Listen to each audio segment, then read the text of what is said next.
what's at the surface. Yeah. Bring it all up. Bring it up. That's right. Bring the bullshit up. Alright. What's good, everybody? It's your boy Sima, your boy Ronto, your boy Delux. And we got a special guest in the building. Tell the people your name. It's James Favron. Yes. Clap it up for him. Alright. This is Maybe Gets Better podcast, powered by Stay Hungry Network. And yeah, let's start. Let's get into the introduction. So, who are you and where's your upbringing? Where do you come from? I'm James Favron. I'm a singer and rapper, and I grew up in Rexdale. Nice. Yeah. Okay, dope. So, what made you decide to become an artist?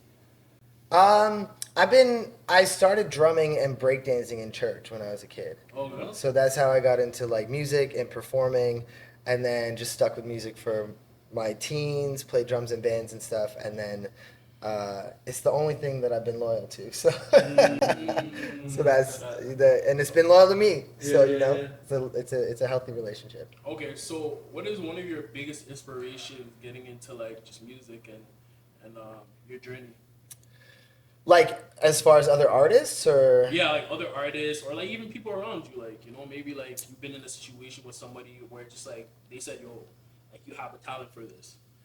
That's a good question. I think me, to be honest, I think there's a lot of noise that happens around you as an artist, and a lot of praise that happens, and a lot of, which is amazing. Obviously don't want to like discredit it, but I think it's really important to like want to do it for you. That has to be like the most important thing. Like because it's hard. It's not an easy job, and it's a lonely job. Like there's a lot of difficult stuff, and I think you really just have to love it. So that's been it for me. Is like, what else would I rather do?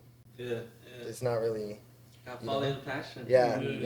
So, for people who are discovering you, like, who are you beyond music? I'm just like, I feel like I'm a teenager that's still trying to figure out adulthood, but I'm not a teenager anymore. So my brain is like, yo, figure it out. I'm a dad, obviously. I got 3 kids. I'm a single dad, which is crazy. Yeah, 3 boys. They keep me on my toes. Thank you. 3 boys? Yeah. Oh, you lucky, man. Shoot. Yeah. You wish you had like a girl? No, hell no. No, and not because I wouldn't. I just think it's better this way. I think like I know how to be a boy. And so it's easier for me to navigate that. And I think also too, I think it's like a big responsibility to raise young men. And so it challenges me to be a good man. Which I'm still working on, but it challenges me to try to be the best I can be, so that then I can also have an impact on the next generation of men, and hopefully, the tables, the world shifts a little bit with that. I would say like even with like you said, as being a single father, and I think that's something that's not really talked about often. Like, how were you when you first realized that? Like, how did that make you feel? It's like. I've been a bit of a lone wolf most of my life, and so I kind of like when you're and their mom is great. We co-parent really well right now, which is beautiful. I say right now because there's seasons, but we're in a real good spot. I think just being able to have a relationship with them where like someone else isn't impacting the way that I parent them or the way that our relationship is kind of cool. I'm so happy that they have their mom and they see both of us every week, so that's a beautiful thing. But I think just like not having someone else inform the way that I parent them is kind of a great thing. Like I look at that as a gift. Yeah. Okay. So let's go a different direction. Okay. So the Better Days Club, what's the story behind that? Oh man, the Better Days Club, honestly, it's a social group disguised as a fashion brand, honestly. Like we got shirts, we got hoodies, we have big plans for the future for merch. It's a very slow and organic process.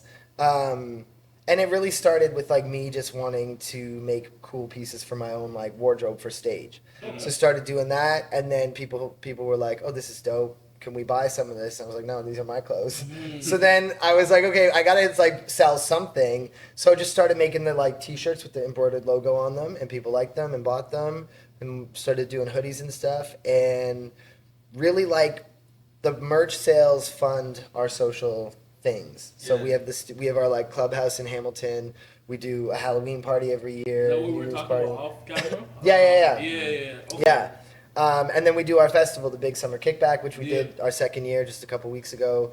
How was that? Man, it was so much fun. It's really incredible to be able to throw something like that and have so much support from the city. I always get a couple Hamilton artists and at least one Toronto artist to come out and bridge that gap. Like, because, you know, as being a Toronto kid born and raised and now been in Hamilton for 5 years, it's so important for me to, like, bridge the gap between those two cities. And the festival's one way that I get to do that. And then so is the clothing brand, too. Yeah, because we even met you at the Crime Fest. Crime Yeah. Right? So Shout out Jesse. yeah, shout out Jesse. So seeing like everyone coming up with their own festivals and doing their own things, it's perfect. You know, it brings everything together. Different artists, different views and stuff. Yeah. So it's perfect. I feel like you have to do that in Toronto because yes, you could be a part of something, but like you don't have any ownership. You don't have no control over the autonomy of like maybe that's like when you throw a party, you're just like I know what I want here versus like oh I'm here and I have to kind of like can't really do anything other than be here. Yeah. Like so why was it important for you to like do your own thing?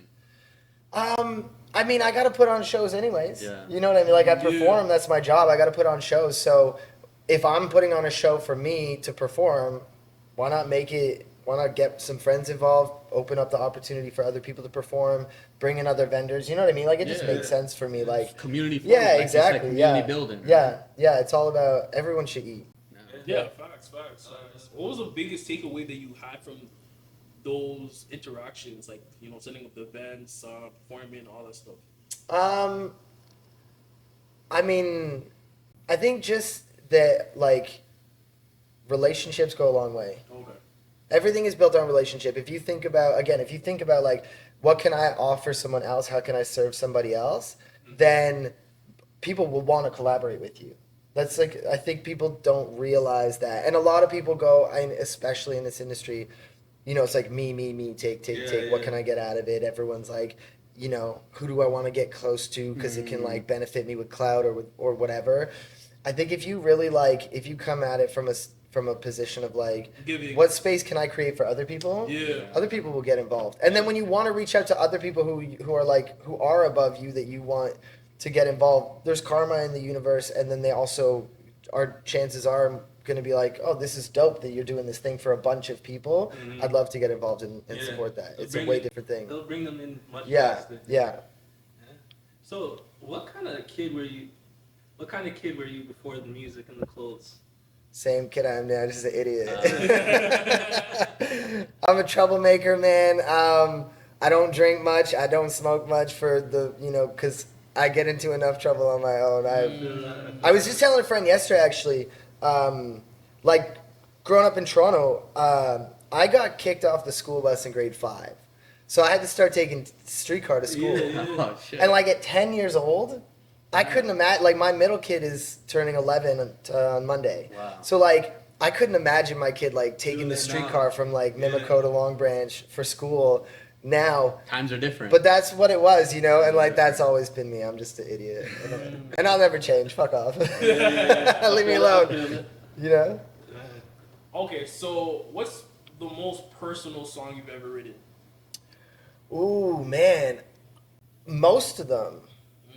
Everything I write comes from like personal experience. Man, not everything. There's a couple songs that are. A couple bullshit You just songs. yeah.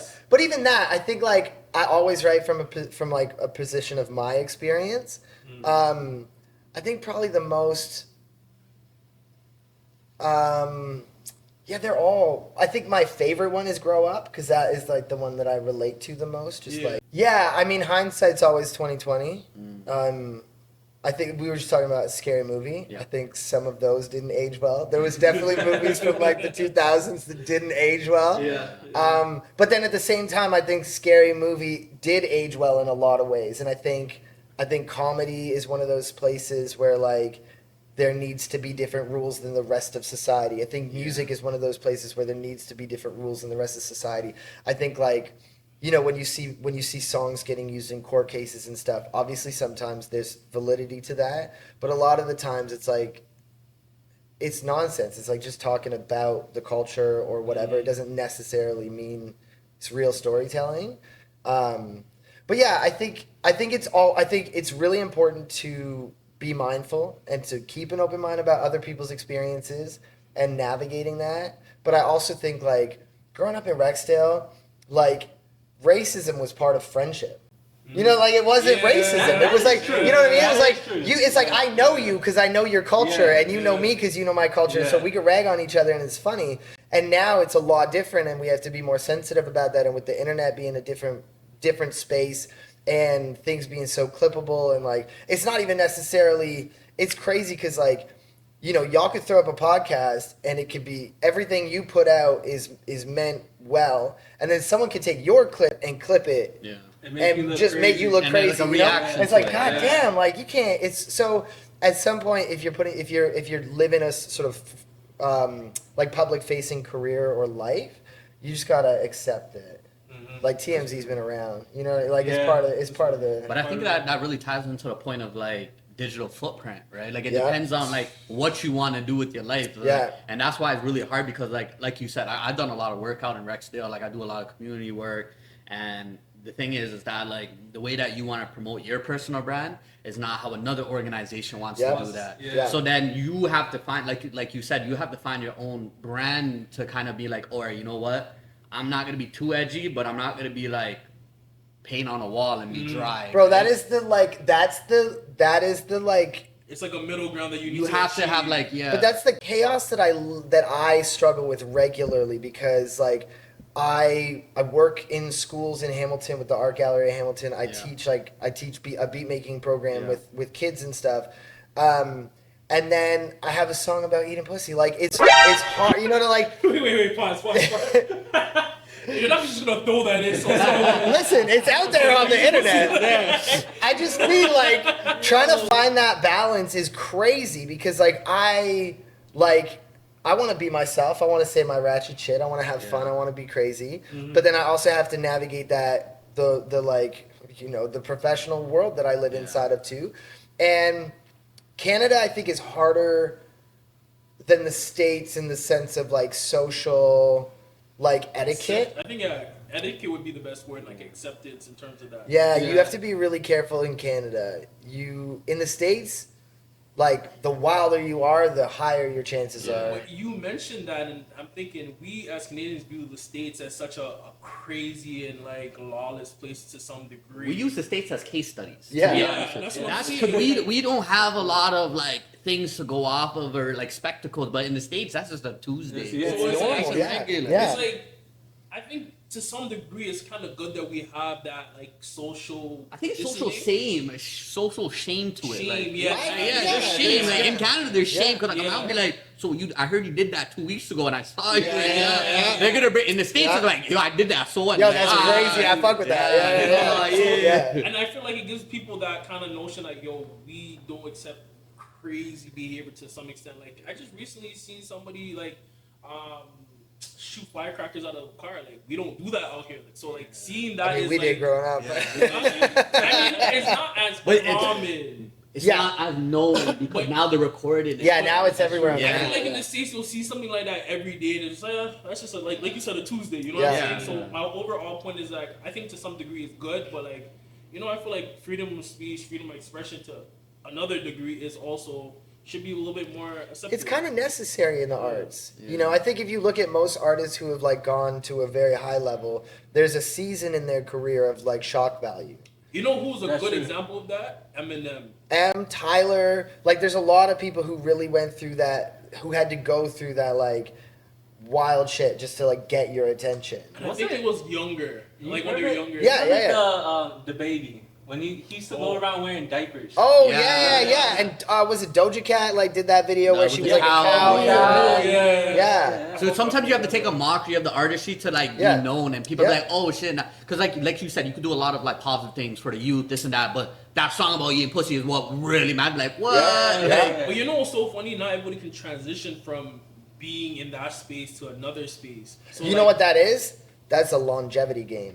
Yeah, you have to be in it for the long haul. View you as that particular moment that blew you up, right? And you're always stuck in that bubble. So it's like it's an art to transition from.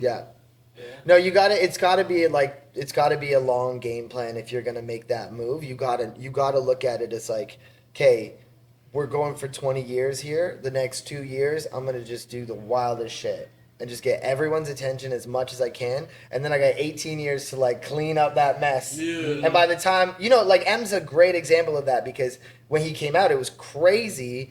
Now he's like wholesome. Everybody loves him. He's everybody's goat. Yeah. And like, but there's kids now, but back then he was shit on everybody. Yeah, it's insane. Yeah. He's saying the craziest shit. So you the only one who hasn't grown out of it is like 50. He's still a menace. Yeah. I think I feel like he did though. Yeah. He cleaned but he's still a menace. But it's like he's still true to his essence. Yeah. Essence. But like that's his brand though of like like don't start with me and I won't start with you. Yeah. But like people start with him. No. Of course, Snoop's another good example. Like when he came out, he was fighting murder charges and stuff. Yeah.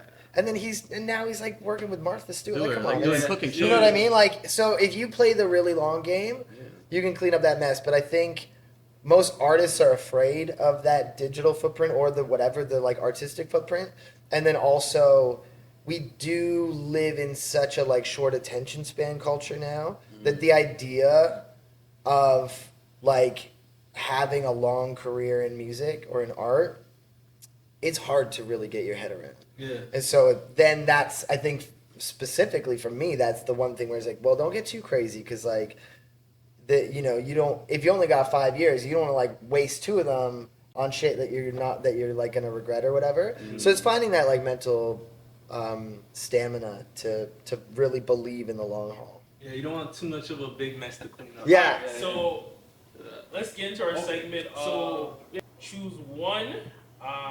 This is a segment where we have 2 questions or, just 2 words or whatever. Okay. And we choose one of the out of the 2 that you explain why. Okay. All right? So I'm going to have you go, Ronto. Okay. Would you rather lose your phone for a year or your ability to lie forever? My phone. Your phone? Yeah, because I'd like to get rid of people, but also, like, sometimes you have to lie. Like, save people's feelings. I'm a dad. I lie to my kids all the time. You mean I can't do that? Nah. No, I can't. The kids need it sometimes. That reminds me of, like, liar. Yeah. No, it's all of us. We need to lie sometimes. It's not a malicious thing. It's just like sometimes the truth hurts. And if someone like doesn't have the capacity for the truth right now, then the best, like honestly, the healthiest and most caring thing you can do is lie to them. Like everybody looks at lying as like, oh, it's a malicious thing. No, who said it? There's I think Young Dolph said, "I lied to you because I love you." Yeah. But not everybody views it as love. Yeah, some people be like, "Oh, I would rather you have an honest conversation." Yeah, I every single one of those people takes the truth worse than anybody else. Exactly. You tell them the truth, they're like, oh, I'm not gonna get mad. Yo, what? No, liar. It's okay, I'll be alright. Yeah. And then they're crashing out. Yeah, they're the worst ones. Yeah. I lie to them the most. I've been in a couple of those situations. Alright, so... Wait, what about you guys? Would you rather lose your phone or lie? I'm about to lose my phone still. Lose my phone. Yeah. But like, I feel like I lose my phone. I know, but it's like... The reason why I say lose my phone is because, like, bro, like... Do I get to keep my laptop at least? Yeah, so at least I can work. Yeah, we're good. You get around it. Like, it's like you said, there's ways around it. And, like, lying, bro, like, sometimes you need it. Like, bro, some jobs you get, you kind of have to... You have to lie. Yeah. Like, I really care about this. Yeah, real shit. Imagine going over here. Are you prepared to work 12 hours a day? Yeah. 5 days a week? Yeah. Show up maybe twice. Yeah. Bro, so I'd say lose my phone. Yeah. Alright, so my question is being respected by the industry or being loved by fans? Fans. Okay. Love that. Yeah, fans. Because that's what your career's built on anyways. The industry's not coming to shows. They're not buying tickets. They're not coming through. And your industry will change upon you any day. Yeah. One day the you're industry, hot, one day as long not. as you're making money for them, the industry's happy. Okay. Fans are there because they rock with you. Yeah. Okay. And they'll go everywhere. Yeah. Right? So I guess for us it would be like, being respected in like the brand industry or being respected by, our viewers. I would have to say the viewers because, they paid the way, they come up to us and show us love. So I think I would have to say that as well. What about you guys? I say I'm working with like fans because it takes like you don't have to show anybody support or love. Like, but when we go outside, people are like, oh, we watched this episode, we watched that, we like this, or oh, I learned something from that. Like that's a big one for me. It's like, oh, someone really like took something away from it. Yeah, yeah.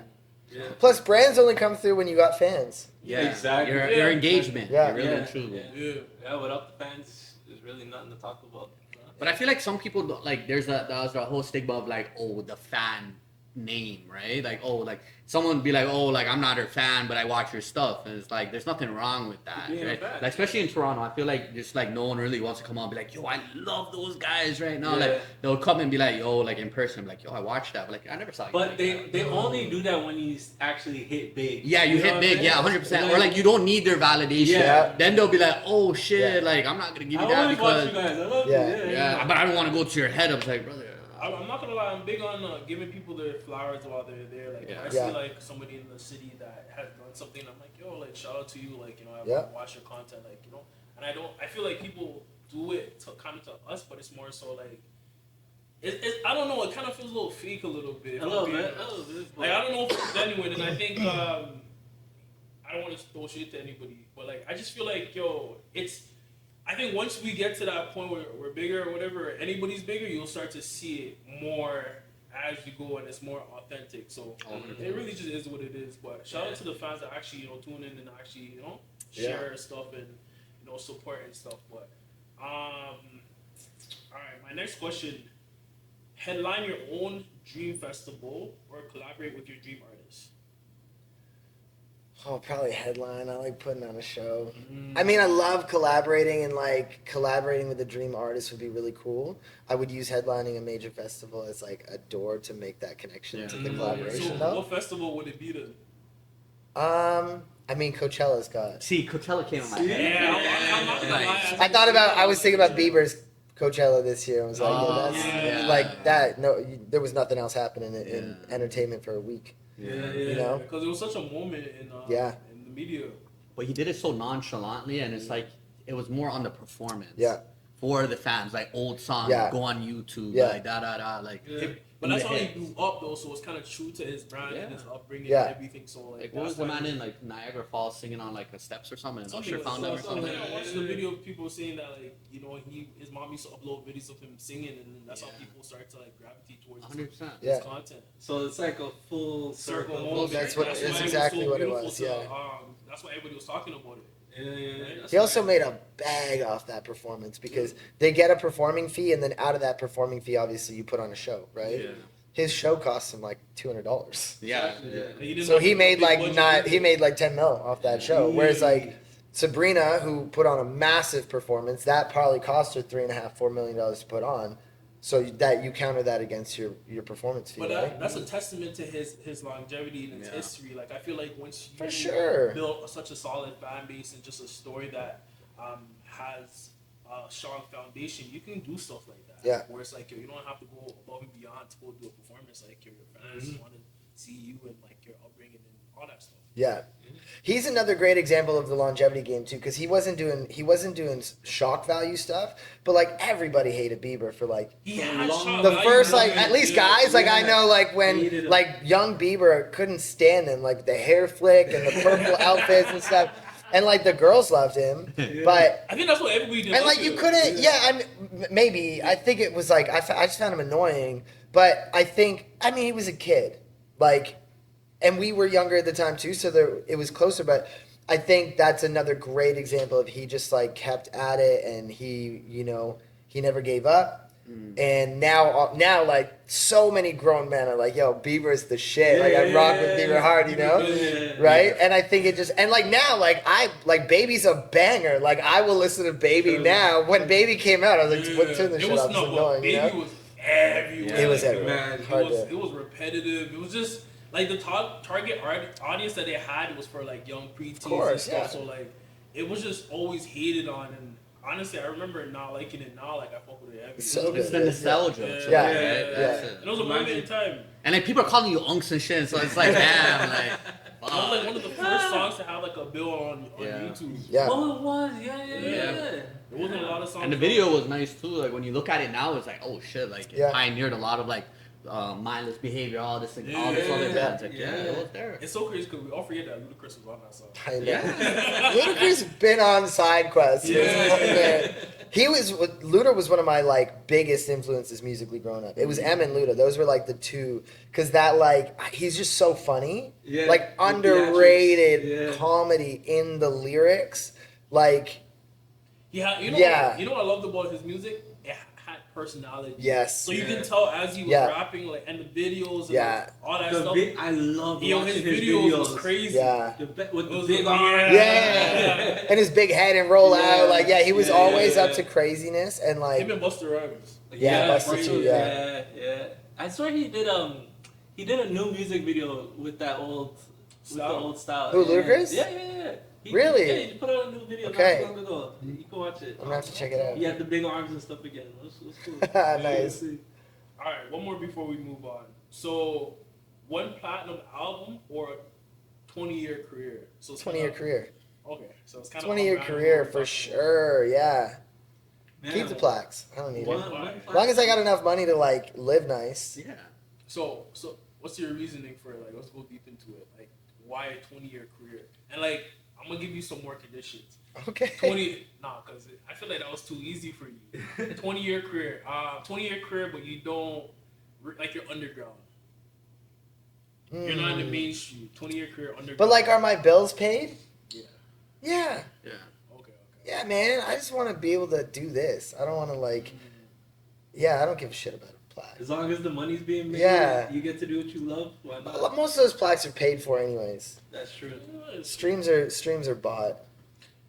Man, wow. Because now a platinum album doesn't really matter. Yeah. I mean, they don't account streams the same way that they account for record sales versus like it's the game on the collection of those numbers has changed so drastically over the years that like, and again, like you can just pay for streams. Yeah. So it doesn't really, I don't care. So what if you were in the earlier era, like let's say the early 2010s?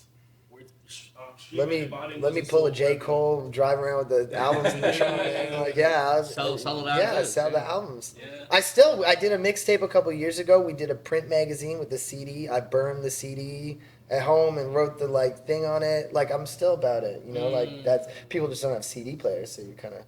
You're printing fossils, right? But at least now it's like it's a thing that they have a physical record players are being like more of a thing.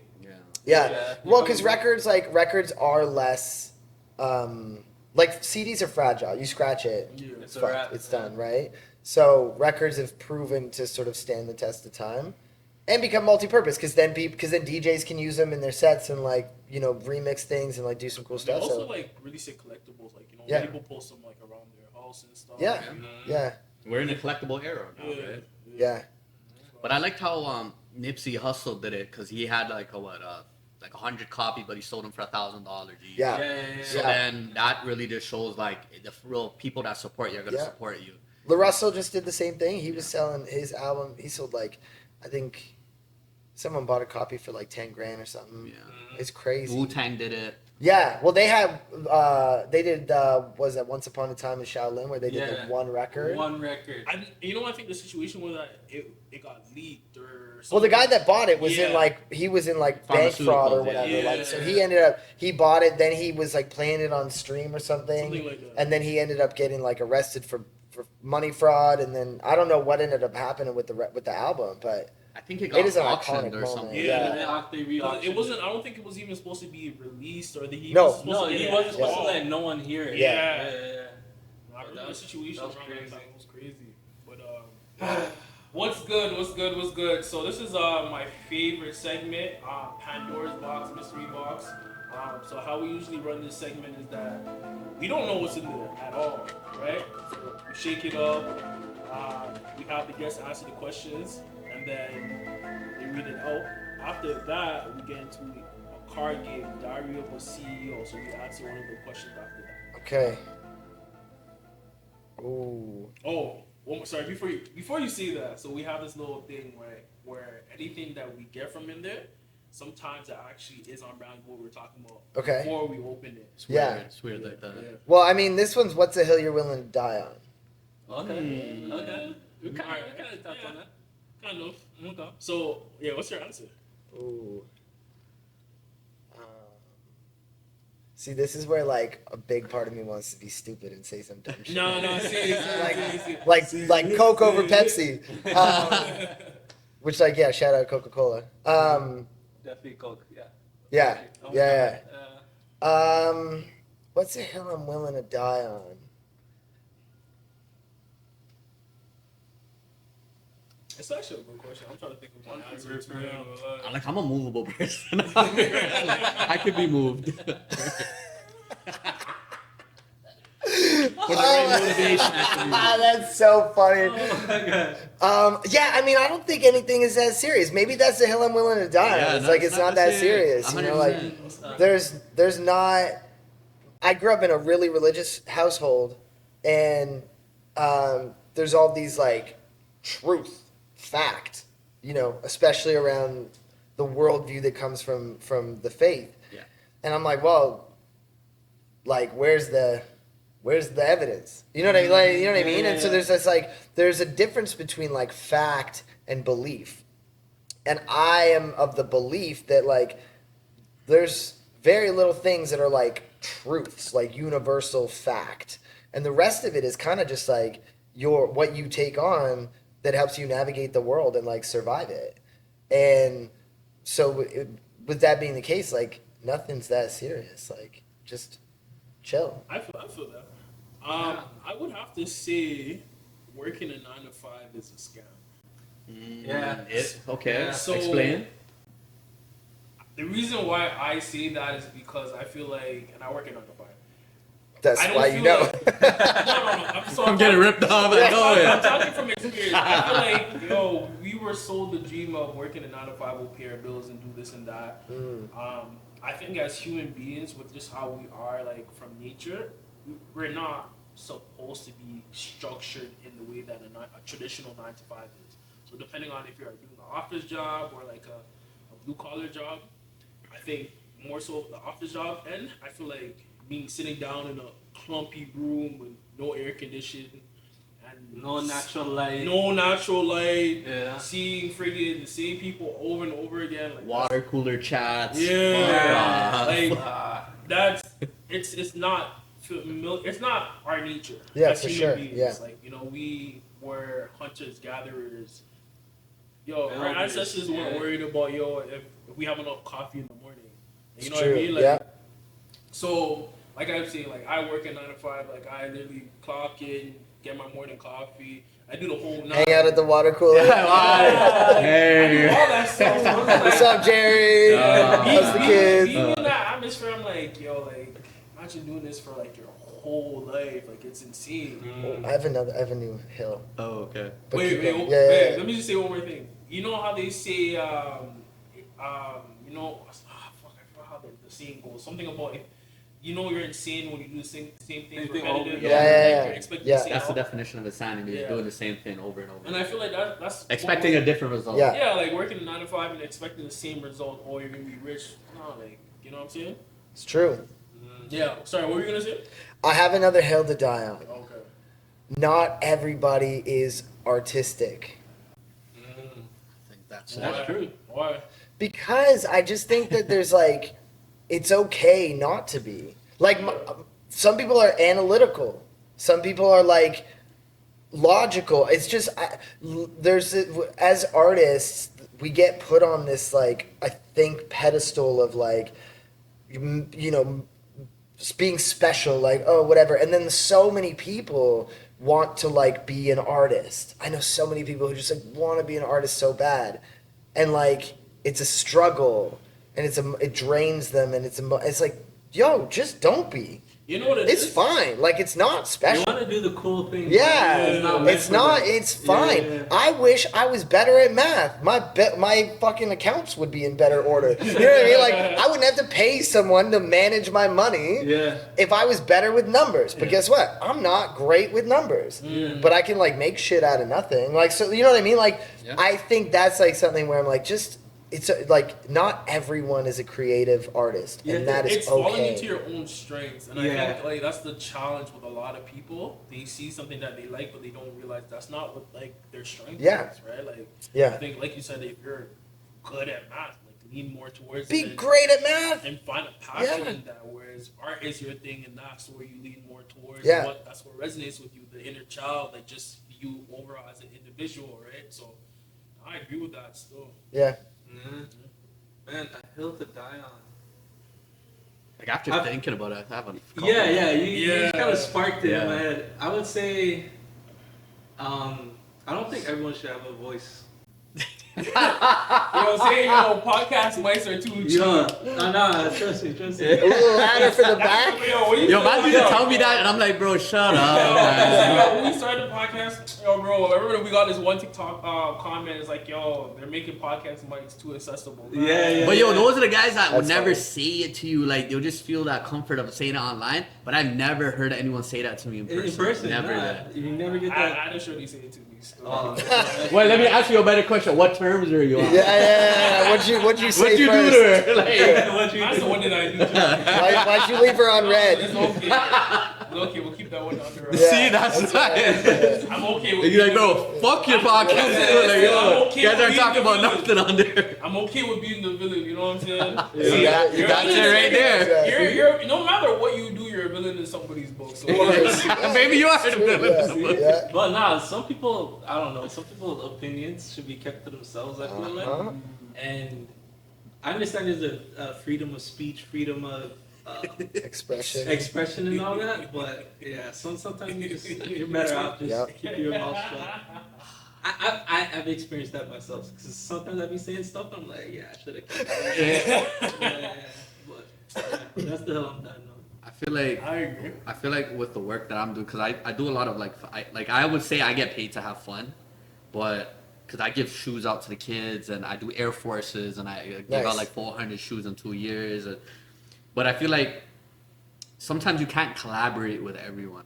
And that's just me being a businessman about it. And it's not a shot. It's not a shot. Like, there's times where people didn't want to collaborate with me because they didn't think it was going to go anywhere. Yeah. But then now they're just like, oh, shit. You know what it is? It has to align with your brand. It has to make sense.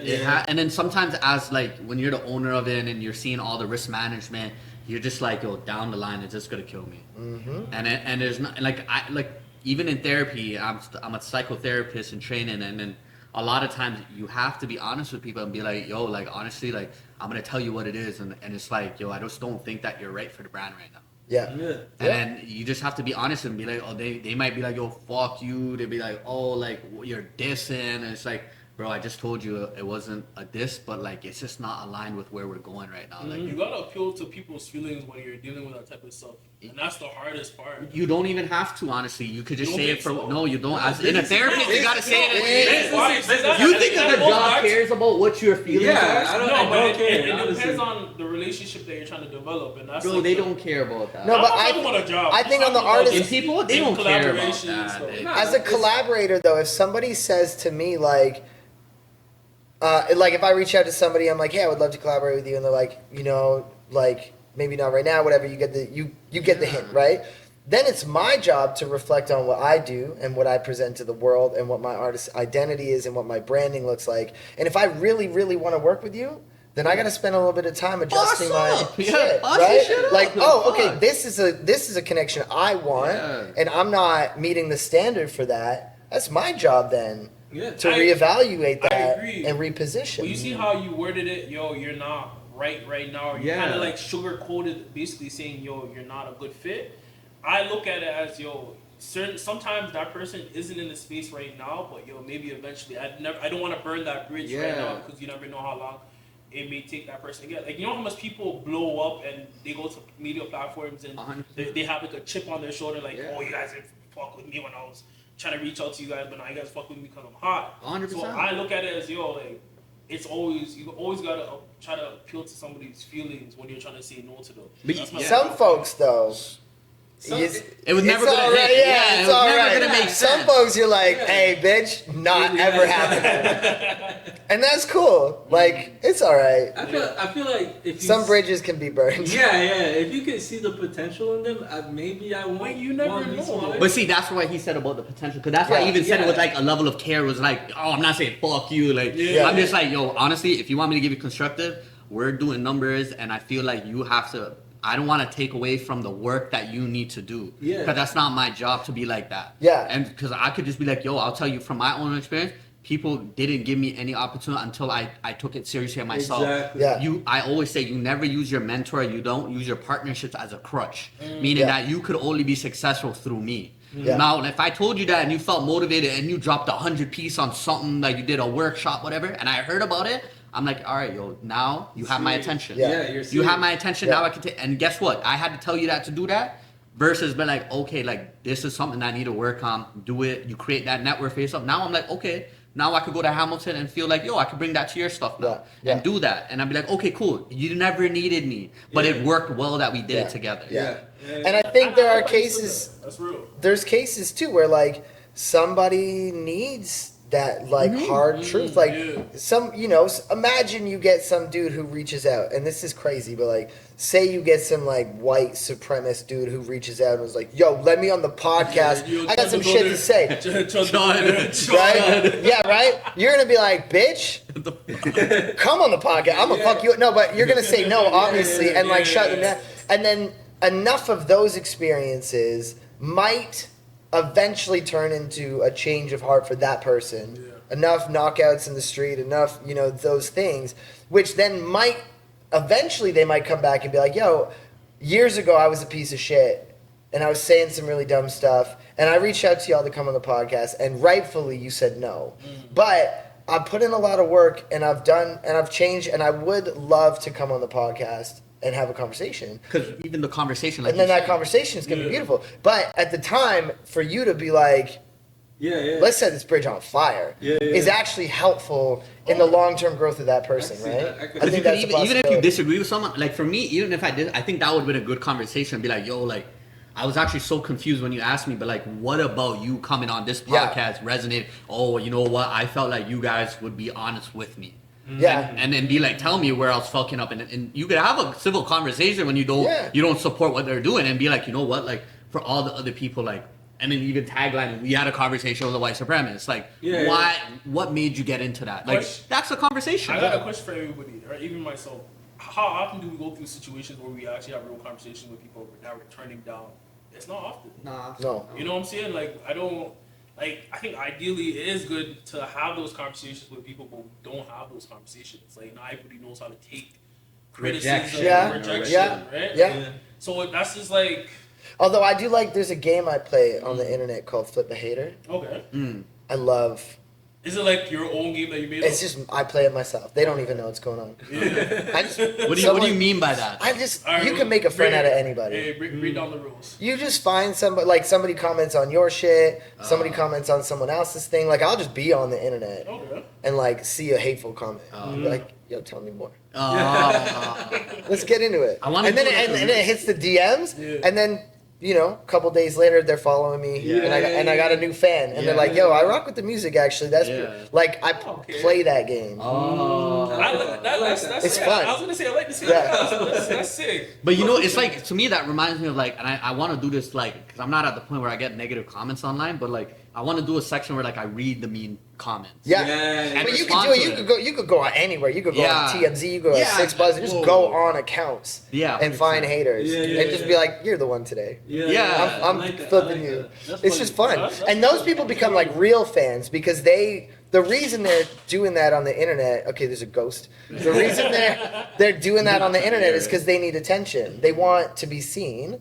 And so when you hit them with attention that's like not aggressively attacking them, but you're just like not necessarily befriending them either. I don't just walk in like, oh yeah, I hear you, tell me more. I'm like, okay, let's tough guy, let's have a conversation. Then you give them that attention, and then eventually they're like, well, they're satiated. That's what they needed. That's whatever. And then they actually respect you, and then they check out your shit. And like those people actually come to shows and like buy your merch. And like they become like actual fans. They're the serious ones, yeah. Yeah. You know what's so funny about cultivating fans and stuff? It's like I realized the best way to do it is actually being around the people, talking to them, interacting. Whereas a lot of people don't realize that, and I think we're in a social media era where like everybody's just like, yo, okay, I'm just gonna drop content, people like it.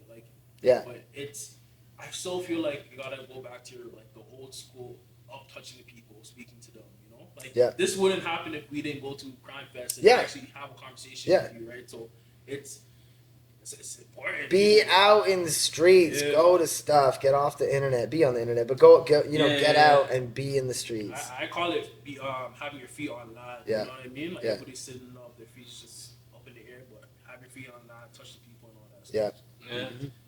But let's run down one of these questions. Okay, let's do it. Diary of a CEO. Go. Okay, do I just take the first one? Whatever you want. I don't want to take the first one. Like, Feels like a setup. Yeah. Oh, sure, I can't read it. If you could go back in time and change one specific moment in your life, what would that be and why? Oh, wow. I struggle with this question because I wouldn't be in this exact spot today if it wasn't for every little step along the way, even the good ones and the bad ones. I always struggle with this because I'm very grateful for the life that I live, and one little sliver of change impacts things so drastically. I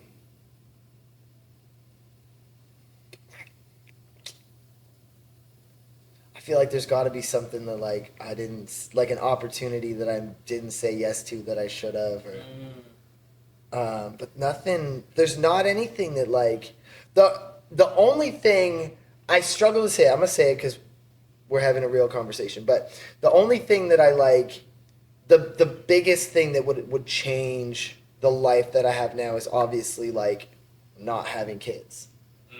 I love my kids to death, and I wouldn't trade them for anything, but it's the only like thing that would drastically change. There's never been I don't have like a big moment where like that was my shot and I fucked it up. Right? You know what I mean? Like there's no moments like that. I've said yes to everything that I can, and all the things that I can't have always worked out the right way anyways.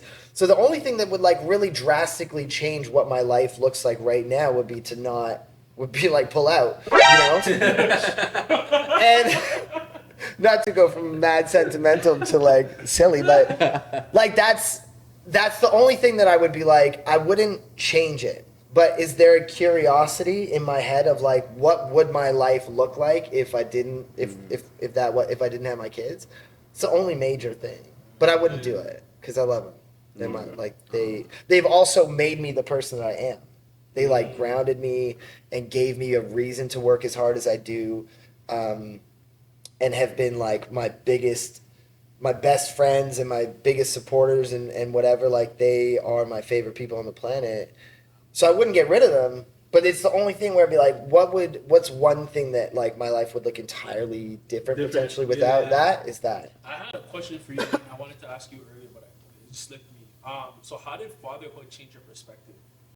Oh man, in so many ways. I literally have sing and pray on my knuckles because my second kid was colic.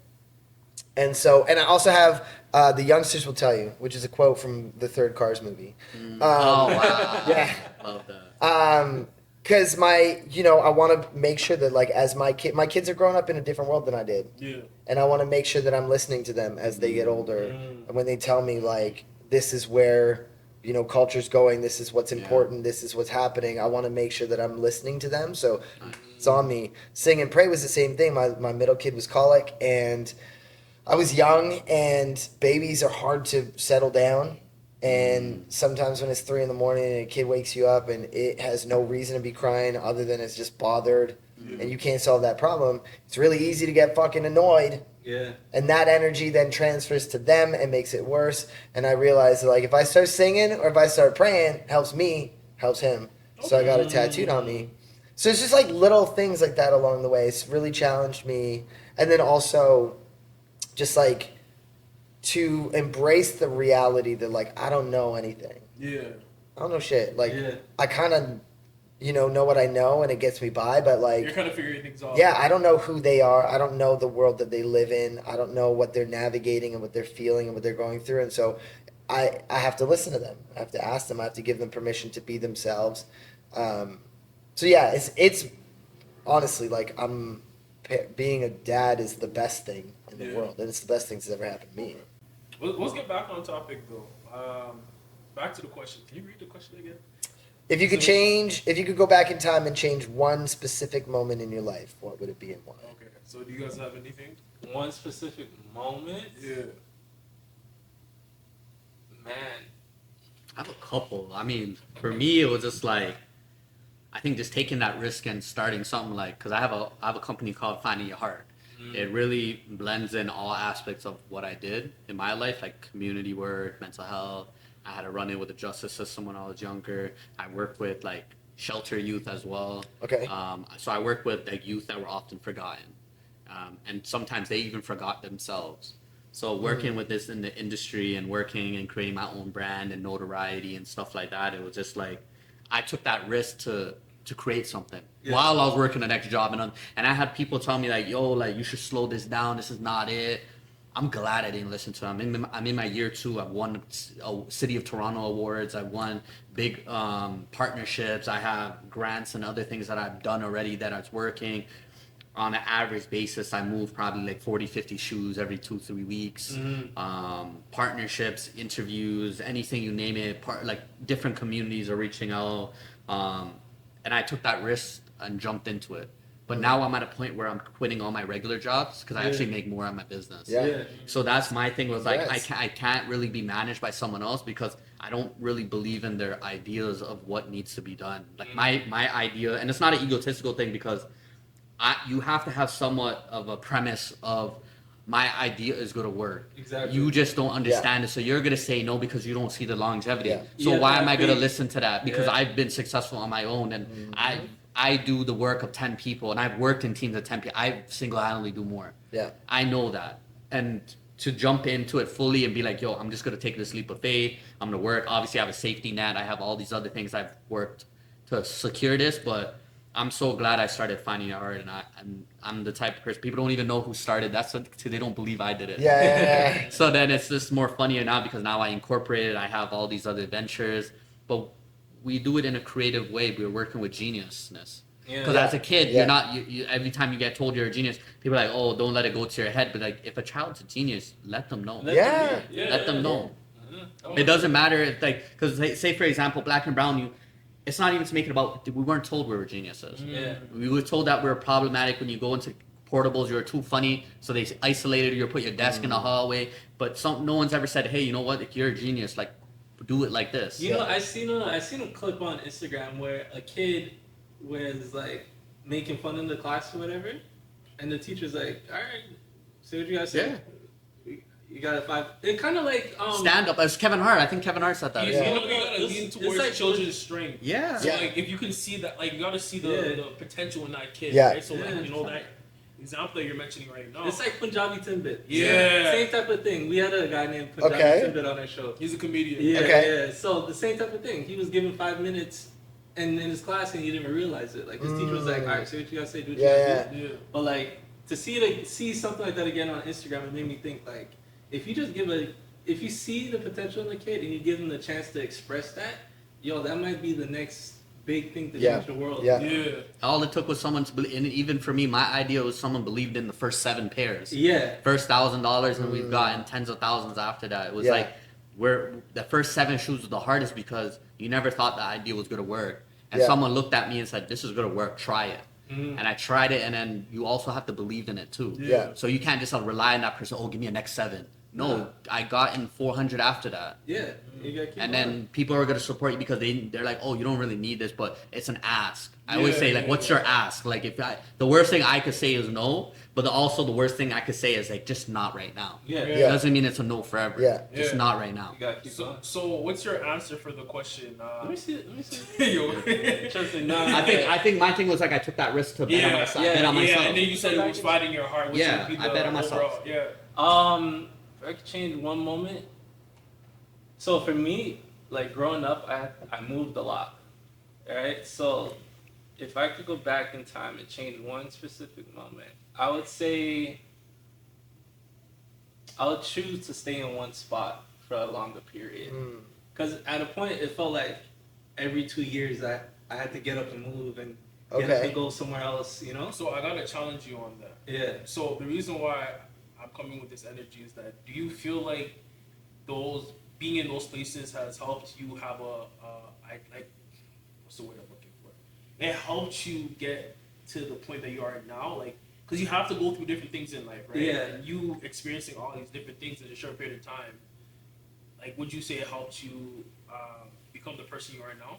Oh, for sure. Because like now, like I could go anywhere in the world and navigate it in 2 seconds. You know? I could read a room. I could read a situation so much faster. Yeah. I feel like I know how to relate to people more. I learned a bunch of different lessons being around different cultures, different types of people, different places, and then I always got put in situations where I had to like use my wits to get out of situations. Yeah. And I don't think I would have learned that as fast or as much as I needed to if I didn't move around. Yeah.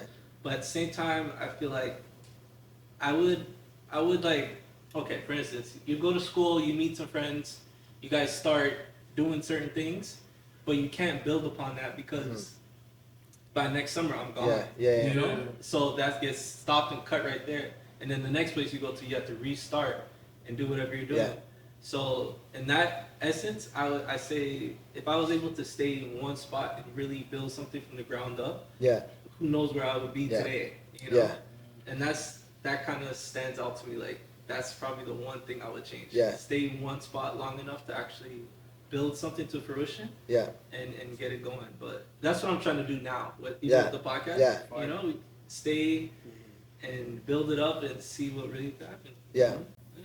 That's what I'm gonna stick with. So for me, I would have to say, to answer the question, one moment that Here you go. If you could change one specific moment. These guys have a lot of moments. Yeah, no, I was thinking about my answer. If I could change one moment, honestly, it is very difficult, and I kind of want to give a little context to why I'm going to say what I'm going to say. I think for me, I want to say content. I wish I leaned more into content and stayed more focused on that. I've always done content creating since like 2018, but for me, it was content creating always felt like it was something that I felt, I kind of fell into.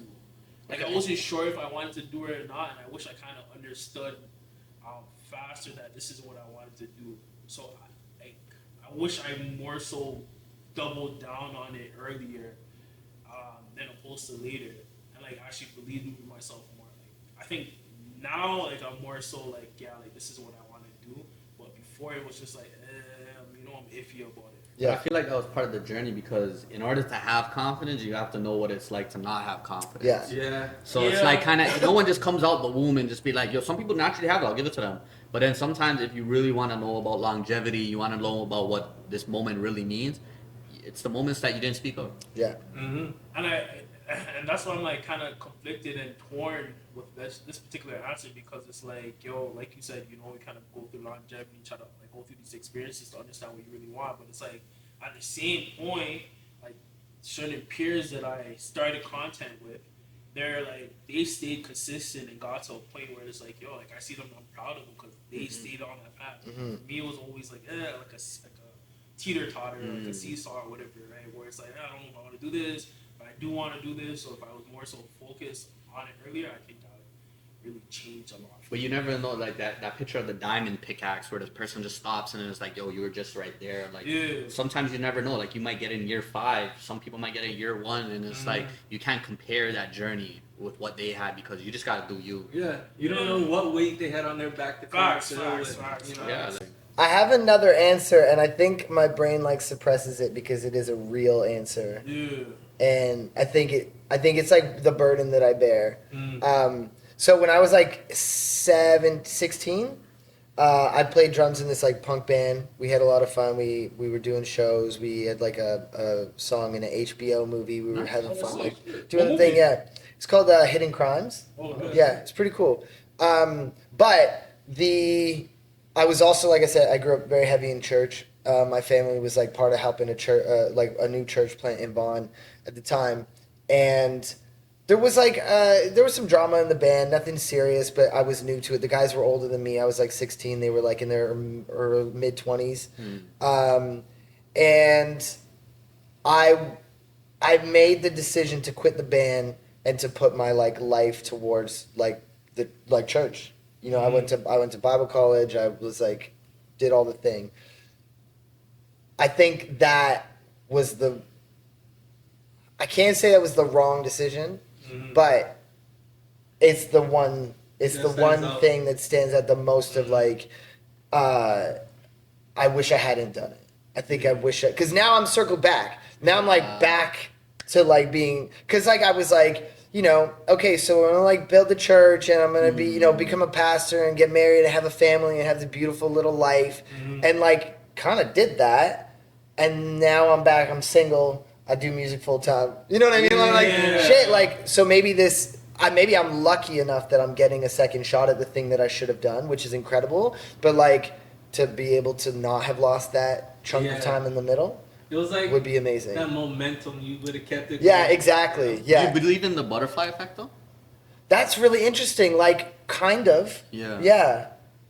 What exactly? Give me more context on the butterfly effect, because I know there's that great movie with Ashton Kutcher in it that really, really talks about it. But the butterfly effect is like there's a singular moment in your life that you needed in order to like move forward. Like that, if you change that one moment, everything in your life would have been different. Yeah. That's why it's like a flutter effect with the butterfly, right? It's not like or a domino effect. You move one piece of the domino, something would have changed the direction of it. I want to say something stupid, but I always thought the butterfly effect was like if you kill like a butterfly in like a foreign country, changes something like it could completely different. Well, I think that's kind of what it's based off of. It's like I think there's like theoretically like the science behind it is that like if you like a butterfly flapping its wings over the middle of the ocean can have an impact on the current that like could turn into a tsunami. Okay. I think that's like the scientific backing behind it. Okay.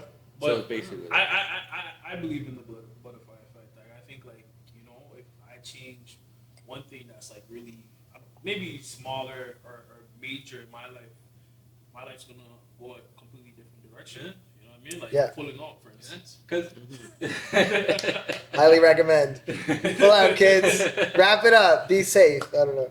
All right, let's move on to the next. Oh yeah, segment. yeah. So should we take a break? Nah, let's go. We don't have a lot of time. So yes. We do talk about a lot of bullshit, as you can see. But we do talk about a lot of real shit. So let's talk about it. How's everybody's mental health? Truly pretty good. Yeah. Okay. Scale of 1 to 10, everybody. Yeah, let's do a rating. I think I live at like a 7.5. okay. Okay, all right. We need to take the 7 out of the equation because a lot of people say 7. Okay. 7.5. Like, so it's like from. So then I live at like a 9. Okay. Nice. Okay. If we got to jump. Okay. Gratitude. Yeah. It's a choice. I just like I am grateful. Things could be worse, things could be better. I'm very fortunate. I'm straight, I'm white, I live in Canada. Like I make art for a living. There's a lot of things that could be making my life far more difficult than they are, and I realize that. But I'm also very grateful for the experience, for the life that I get to live, you know. And I work really hard to give back and to create opportunities for other people, all those things. But I think gratitude is gratitude has been the biggest thing because I know other, you know, straight white Canadian men who have good jobs and whatever, and they like struggle with depression every day, and they're alcoholic, and you know, and struggle with suicide, and like, it's not just that like all of these things that create potential for a very, very sort of smooth existence are automatically equate to like happiness or like good mental health. True. Yeah. Gratitude is the big thing for me.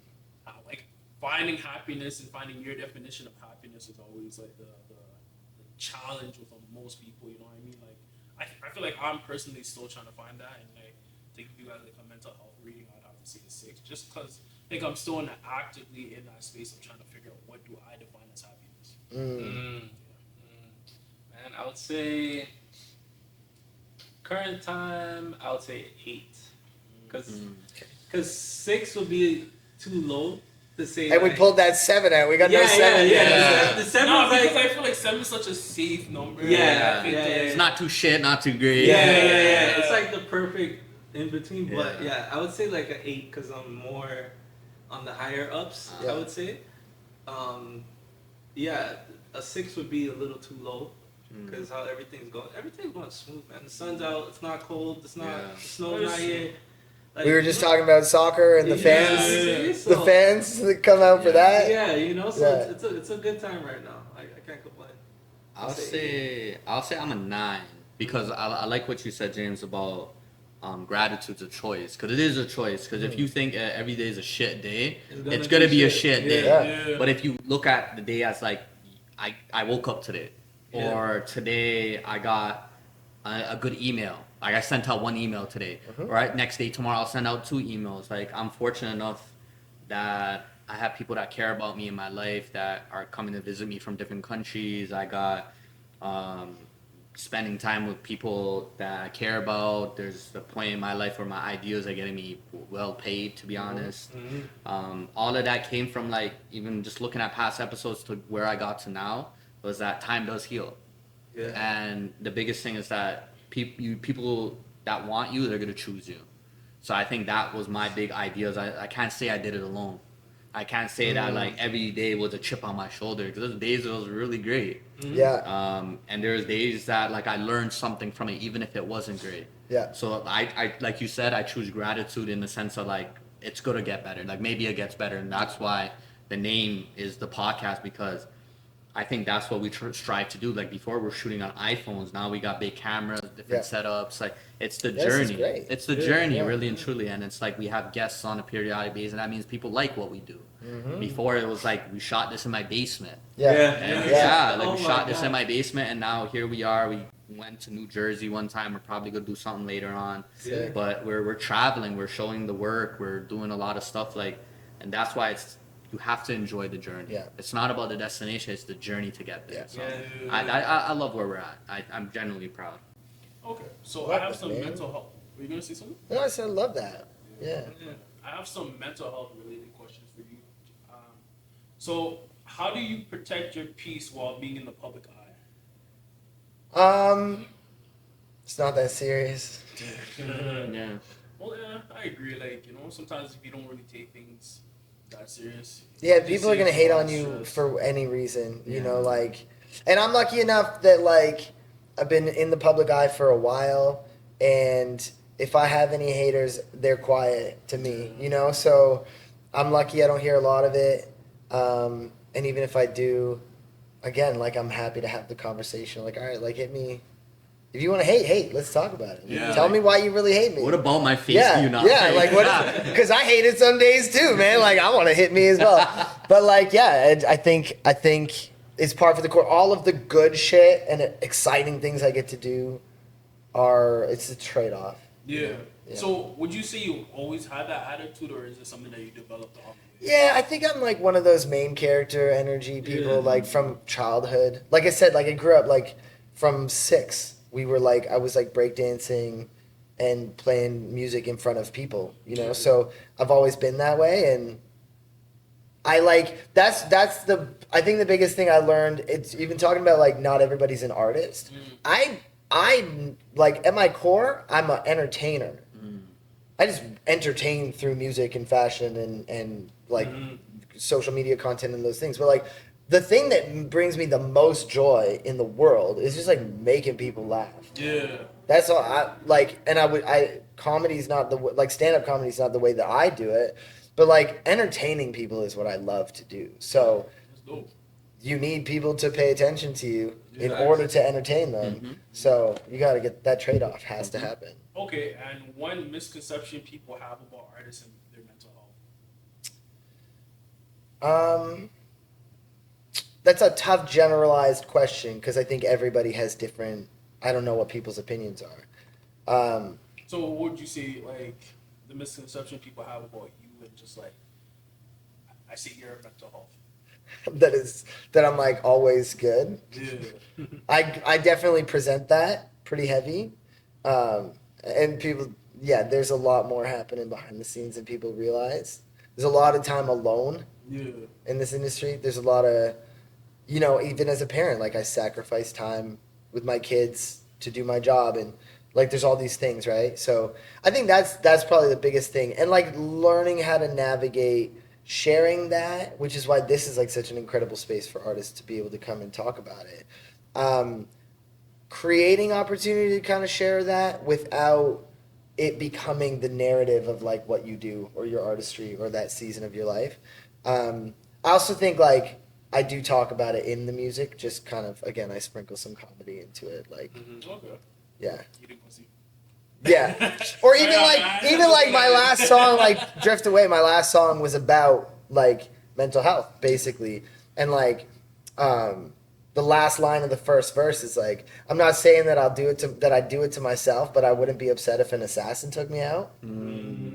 It's like, I'm not at risk of suicide or self-harm, but like when I hear someone my age got into a tragic car accident and died, there's a brief moment where I'm like, damn, lucky. You know what I mean? Like, I don't want to do it. I'm not at risk. That's dark, though. But it's real. Life is heavy, man. Sometimes life will take you out. Yeah, you know, and like I would never harm myself, but I definitely, there's moments where I'm like, anytime. You know what I mean? Like, I'm doing the thing, but like whenever you're ready. Oh, that's real. Like, yeah. I feel like, you know, once in a while, we all have those moments where it's like, just take me.